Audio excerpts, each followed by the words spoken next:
Good morning, good people. Today is Monday, March 24th, 2024. Let's see if I can get my collar straight. 2024, my name is Edward Bevilacqua. This is Department of Career Services, and our goal is to help our students and other interested people on their journey through this life, based on the belief that we are souls that have a body, not bodies that have a soul, and that this life is not all there is. There is something after this, that the soul survives death. That is the belief. And the second belief is that how we act in this life, how we act right now, has an impact on what happens next. Next, that our life is a gift, a no strings attached gift. It's not, God did not invest, the Creator did not invest in us. There is no bargain for exchange. I'll give you life if you give me this. There is no, we're not marionettes where we're trying to figure out a plan. We have a gift, which means it's unearned, and there's no expectations. But the best thing is to honor the gift, to take care of the gift, to use the gift to the best of our advantage. And so here, Monday through Friday, or here at Career Services, our goal is to help you honor the gift in the best way possible. And we have a 4-part transformational program that focuses on physical, which is fitness and health. Fitness is keeping this body in good shape, and health is making sure that it's what you ingest. So physical, exercise, mobility, being able to use the body as it's designed, and health is what we ingest so that we stay in good condition. So physical, mental, always be learning. The world is changing faster and faster. We need to keep up, and we need to learn how best to learn. Emotional, being able to control our emotions. And our belief is, or what we say is, if you can't control your emotions, don't worry, someone else will, and they'll probably take you out of the game. And then the 4th thing is the spiritual, which we focus on during the weekends, because that's what it's all about. We focus on the weekends, we call G School. So let's get started. This is day 1 of week 1 in our neuroscience-oriented approach to success. Day 1, week 1. It's a 4-week process. We're going to talk about that in a second. But in the meantime, let's say good morning to some of our people. Miss Trenkle. Good morning to Miss Trenkle, wherever you are. I think I know, but good morning, Miss Trenkle, wherever you are. What not a bevy. Good morning. Good morning to you. And how are things in Fort Jacks? How's DeWetta? How's work? We'll see if Maticus Von Atticus jumps in on this. Probably not, but we'll see. And what else? Beep bop. It's been raining more lately. Okay. So let's get into it then. 4 minutes in. This is week 1, day 1. Dr. Amen talking about what they've learned from over 80,000 brain scans, which is probably close to 200,000 brain scans now. Or maybe they stopped counting. But before that, let's go to some of our other things that we have on here. Advice from an 80-year-old. Think twice before burdening a friend with a secret. Right.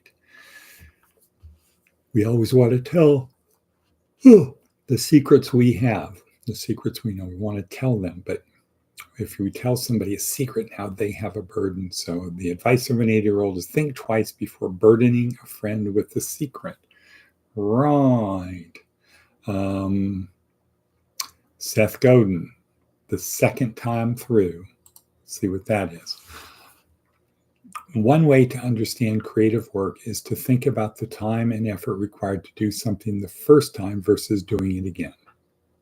A novel might take 5 years to write. Retyping it takes a day. A company could easily expend 10,000 hours of effort before launching a new logo. Drawing the logo takes 4 minutes. The same is true for business plan strategies and the layout of a factory floor. The first time, we're not only wayfaring, we're asking, arguing, compromising, reworking, restarting, and exploring. The second time, we have a map and we're ready to go. Successful organizations work to diminish the gap between first time and next time, but it's always harder the first time. Creativity is a craft and a skill. Right. Righto. Good one. Thank you, Seth Godin. Let's see, what else do we have on our hit parade? Jordan Peterson talking about miracles, daily stoic. I don't remember what it was, but it was a good one. We also have Dr. Livingood talking about how much coconut oil to have to help the brain. He says 1 tablespoon in the morning, perhaps in your coffee, which I do, and 1 tablespoon in the afternoon will maximize or will meet the goals, the guidelines for how much of this type of fat do you need. Cool people. Just looking here to see if there's any other interesting things before we talk about Daniel Amen. Not sure why I'm yawning. I guess because it feels good. Per the Jesus command of the day, John 4:15, if you love me, you will keep my commandments. If you love me, you will keep my commandments. That's a thing from Jesus. Okay, cool. All righty then. Let's see if anybody else is here. Nope, I'm back. Not a Bevy's back.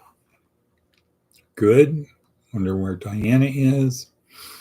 We know we can't depend upon Matt. It's up to what he feels like in the moment.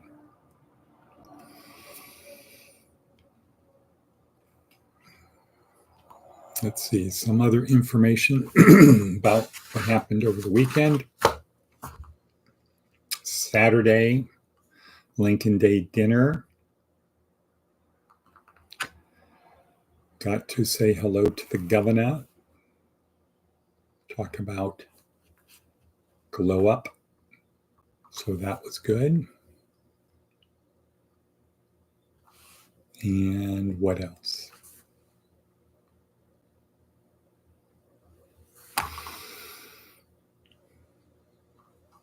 Well, it's good to start another week. All right, so let's talk about it. Let's talk about Daniel Amen, Dr. Daniel Amen, and brain scans. So Dr. Amen is famous not for doing brain scans, for doing brain scans, but he's famous because he has a high IQ and he's using it. He's using the gifts that he has well. And the idea is the brain can be easily damaged.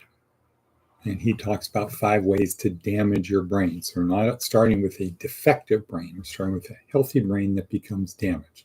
So 1 way, traumatic brain injury. You get bonked in the head. 2, alcohol. 3, drugs. 4, something growing on your brain, like a tumor or a cyst. And 5, brain disease. He says it's easy, it's not hard to damage your brain.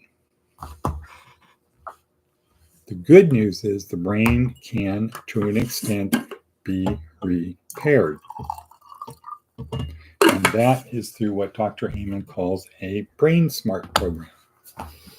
And what he does in his business is he puts you in a machine. It's a PET scan. It's not an fMRI, but he puts you in a machine to see what kind of condition your brain is physically in.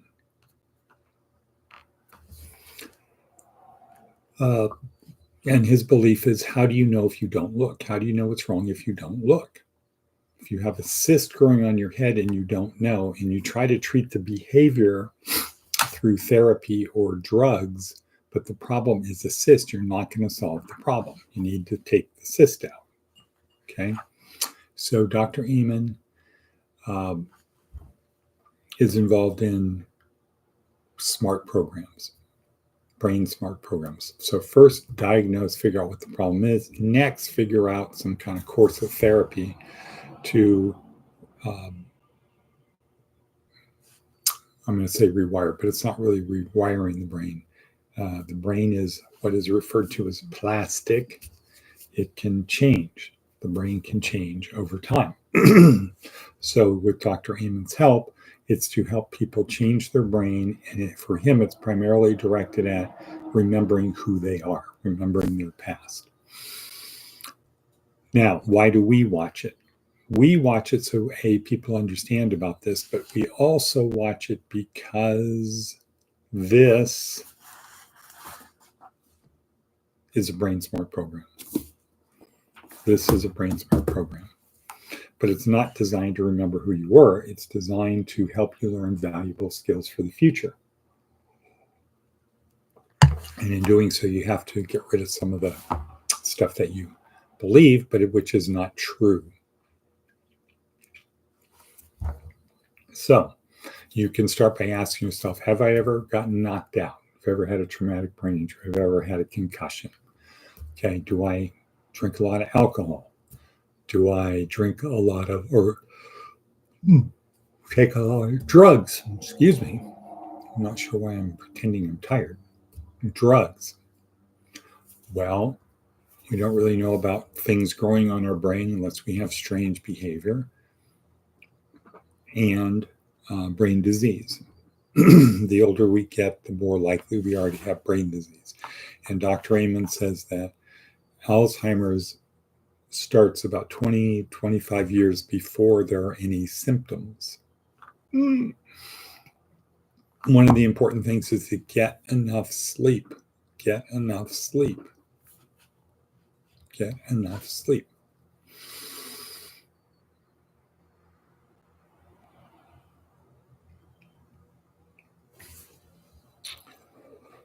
What else do we have from this brain scan thing? We're 13 minutes in. We could have this done because it's pretty basic. It's pretty simple.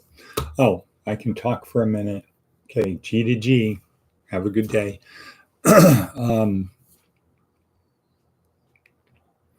What is our course?